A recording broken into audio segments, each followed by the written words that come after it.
নমস্কার বন্ধুরা, আজ আলুর চাহিদাকে ভিত্তি করে পশ্চিমবঙ্গের বাজারে এক লাফে বেড়ে উঠল আলুর দাম। জ্যোতি আলু থেকে শুরু করে প্রায় সব ধরনের আলুর দাম কিন্তু আজকের দিনে বস্তাপ্রতি 30 থেকে 40 টাকা পর্যন্ত বেড়ে গেল।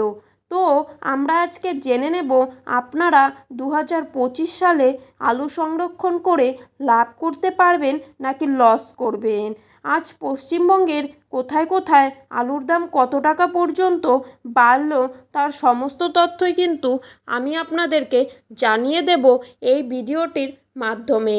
তাই বিস্তারিতভাবে জানতে হলে অবশ্যই ভিডিওটিকে শেষ পর্যন্ত মনোযোগ সহকারে দেখতে থাকবেন। আর নিজের জেলার নামটি আমাদের কমেন্ট বক্সে লিখে জানাবেন। আর এই রকমই খবর প্রতিদিন পেতে হলে অবশ্যই আমাদের ইউটিউব চ্যানেলটিকে সাবস্ক্রাইব করে পাশে থাকা বেল আইকনটি প্রেস করে রাখবেন। তো চলুন এক নজরেই দেখে নেওয়া যাক পশ্চিমবঙ্গে আলুর দাম আগামী দিনে বাড়বেই তা নিয়ে কিন্তু আশাবাদী সকল আলু ব্যবসায়ীরা।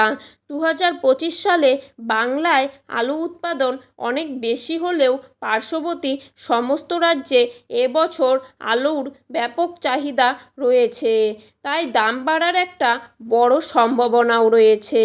আজ বাঁকুড়া জেলার কতুলপুরে পোকরাজ আলুর দাম রয়েছে 300 থেকে 310 টাকার মধ্যে, আর এখানে রেডি আলুর দাম রয়েছে 350 টাকা। কতুলপুরে আজকের দিনে জ্যোতি আলুর দাম হলো 350 থেকে 380 টাকার মধ্যে। বর্ধমানের বুলবুলিতলা ইউনিটে আর জ্যোতি আলুর দাম কিন্তু দেখা যাচ্ছে 380 থেকে 400 টাকার মধ্যে, আর রেডি আলুর দাম কিন্তু এখানেই রয়েছে 430 থেকে 450 টাকা। সোনামুখীতে পোকরা আলুর দাম আজকের দিনে 350 থেকে 360 টাকা, আর পয়েন্ট লোড বা রেডির দাম রয়েছে 400 টাকা। সোনামুখীতে জ্যোতি আলুর দাম আজকের দিনে দেখা যাচ্ছে 400 থেকে 410 টাকা, আর রেডির দাম রয়েছে 450 টাকা। হুগলির আরামবাগে আজ জ্যোতি আলুর দাম কিন্তু দেখা যাচ্ছে 415 থেকে 425 টাকার মধ্যে, আর রেডির দাম রয়েছে 450 টাকা।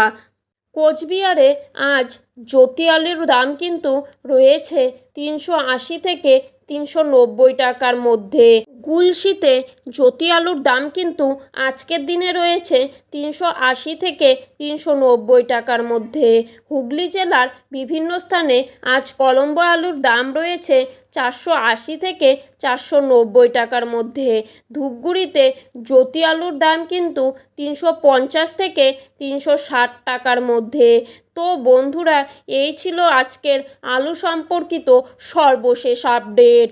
এরকমই আপডেট প্রতিনিয়ত পেতে হলে অবশ্যই আমাদের চ্যানেলটিকে সাবস্ক্রাইব করে পাশে থাকা বেল আইকনটি প্রেস করে রাখবেন।